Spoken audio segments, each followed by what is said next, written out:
اب اس کی ضرورت کیوں؟ ایک تجزیہ یہ ہے کہ ناؤ اور نیور پر آ چکی تھی مسلم لیگ نون، اس وجہ سے اس کو ایسا کچھ کرنا. نہیں، ہم کبھی بھی فرینڈلی اپوزیشن نہیں تھے.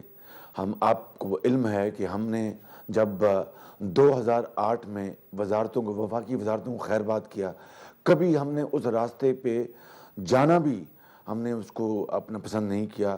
کئی لوگ آئے، کئی پارٹیاں آئیں اور واپس گئیں، ہم نے یہ رویہ اختیار نہیں کیا. پنجاب سے جب ہم نے فائنلی 10 پوائنٹس کے اوپر جب وفاقی حکومت نے کوئی بات طے نہ کی تو ہم نے ان کو بھی خیر بات کہہ دیا. اور اس کے علاوہ ہم نے ہمیشہ جو پاکستان کے مسائل ہیں ان کے اوپر ہم نے بھرپور بات کی، پارلیمنٹ میں، پارلیمنٹ کے باہر بھی. لیکن ہمیں فرینڈلی اپوزیشن کہنے والے وہ لوگ ہیں جو کہ 10 مرتبہ حکومتوں کو جنہوں نے چھوڑا اور دوبارہ گئے، ہم نے یہ عمل نہیں کیا. البتہ یہ بات آپ کے ذہن میں رہنی چاہیے کہ میاں نواز شریف جو کہ اس وقت خالی ایک سیاستدان نہیں ہے، الحمدللہ اسٹیٹس مین ہیں، انہوں نے یہ ایک طے کر رکھا تھا کہ ہم جمہوریت کو بھرپور موقع دیں گے، ہم صبر اور تحمل سے کام لیں گے، ماضی کی جو غلطیاں ہیں ان سے سبق حاصل کریں گے. اور جس طریقے سے بعض نادیدہ جو قوتیں ہوتی ہیں جو ماضی میں پارٹیوں کو استعمال کرتی رہیں اپنے مقاصد کی خاطر، ہم ان کے ٹریپ میں نہیں آئیں گے. لہٰذا انہوں نے انتہائی صبر، تحمل اور برداشت کا مظاہرہ کیا اور 3.5 سال انہوں نے اس گاڑی کو چلانے کے لیے ایک اپنی انسانی اور اخلاص کے ساتھ کوشش کی، جس کا ہمیں تانا دیا گیا. یار لوگوں نے فرینڈلی اپوزیشن کہا اور جو مخصوص جو اپنے انٹرسٹ والے لوگ ہیں، پارٹیاں ہیں، انہوں نے اس کو ایکسپلائٹ کیا. میں سمجھتا ہوں کہ آج پاکستان بدقسمتی سے وفاقی حکومت اور آصف علی زرداری کی بدترین جو پالیسیاں ہیں اس کے نتیجے میں اندھیروں میں جا چکا ہے. بجلی موجود نہیں ہے، ہمارے جو وسائل جو ہیں وہ تباہ ہو گئے، کرپشن اپنے عروج پہ ہے، لوٹ مار کا ایک بازار گرم ہے، عدالت عظمیٰ کی بے توقیری کی جا رہی ہے، آئین کو مذاق بنا دیا گیا، آئین کی دھجیاں اڑائی گئیں، فیصلوں کو کے خلاف منہ چڑھایا گیا اور بیکاری بن کر دنیا کے دارالخلافوں میں ہم اپنی جھولی پھیلائے بیٹھے ہیں. کوئی دھیلا دینے کو تیار نہیں. عزت کو ہم نے داؤ پہ لگا دیا، وقار کو بھیج دیا. اس وقت پاکستان کی جو معیشت ہے اس کا بھٹا بیٹھ گیا ہے.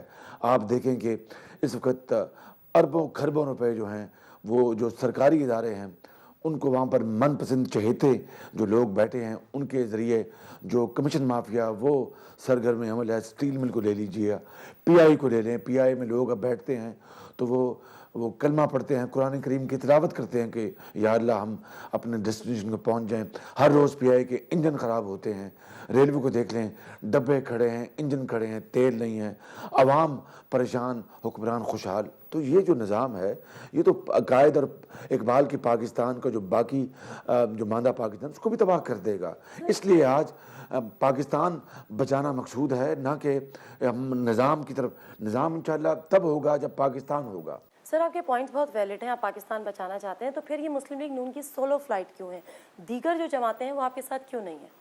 سولو فلائٹ نہیں ہے. کل آپ نے دیکھا کہ وہاں پر مزدور بھی تھے، وہاں پر طالب علم بھی تھے، وہاں پر خواتین بھی تھیں. پارٹیز کی بات کر رہی ہوں، دیگر پولیٹیکل پارٹیز آپ لوگوں کی گرینڈ اپوزیشن الائنس کیوں نہیں بنا؟ انشاءاللہ آپ دیکھیں گے یہ کارواں بڑھتا جائے گا انشاءاللہ. تو آپ لوگوں کی کوشش ہے بالکل کارواں بڑھتا جائے گا. ایک سوال مجھے یہ بھی کرنا ہے کہ آپ کی جو کیمپین ہے یہ گو زرداری گو ہے، تو you are against Zardari only یا the whole Peoples Party government?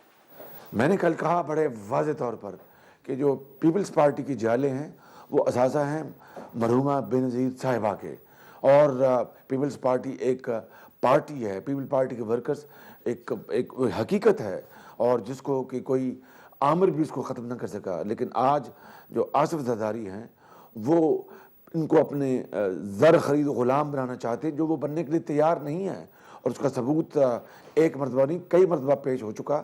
میں سمجھتا ہوں کہ یہ حقیقت پیپلز پارٹی جان چکی ہے. سر آخری سوال آپ کو کروں گی، آئی نو کہ آپ کے پاس ٹائم کم ہے. نون لیگ کی ہسٹری میں فرسٹ ٹائم یہ ہوا ہے کہ اس کو اینٹی اسٹیبلشمنٹ کی اس میں دیکھا جا رہا ہے، کبھی کبھی ایسا ہوا نہیں. اس کی کوئی خاص وجہ، اور اب آپ سمجھتے ہیں کہ اگر آپ کے اوپر یہ سٹیمپ لگ رہی ہے اینٹی اسٹیبلشمنٹ پارٹی کی تو پھر آپ لوگ اگلی حکومتوں میں کیسے آئیں گے؟ نہیں، میں نہیں سمجھتا کہ آپ اس کو اینٹی اسٹیبلشمنٹ اور اسٹیبلشمنٹ کے خانوں میں آپ اس کو تقسیم کریں گے. آپ اس کو یہ کہیں کہ پرو پاکستان، پرو پاکستان پیپل، عوامی جو مقاصد ہیں، عوامی جو مفادات ہیں، پاکستان کے مفادات ہیں، ان کے لیے ہم نے یہ سر دھڑ کی بازی لگانے کا فیصلہ کیا ہے۔ اس میں انشاءاللہ اس کارواں میں سب شامل ہوں گے جو کہ پاکستان کے حامی ہیں، جن کو پاکستان عزیز ہے۔ سر حبیب جالب کا آخری کوئی شعر پڑھ دیجیے، آپ کے بڑا ایک اچھا انداز آتا ہے جلسوں میں جب آپ اس کو۔ پھول شاخوں پہ کھلنے لگے تم کہو، چاک سینے کے جھلنے لگے تم کہو، اس کھلے جھوٹ کو ذہن کی لوٹ کو میں نہیں مانتا، میں نہیں جانتا۔ ناظرین، آپ نے گفتگو دیکھی جو ہم نے آج صبح سی ایم صاحب سے کی تھی، اور اب ہمارے ساتھ موجود ہیں حمزہ شہباز شریف صاحب، ان سے ہم بات کا سلسلہ کریں گے، لیکن مختصر سا بریک لے لیتی ہوں۔ بریک سے واپس آئیں گے تو اپنی گفتگو یہاں جاری کریں گے۔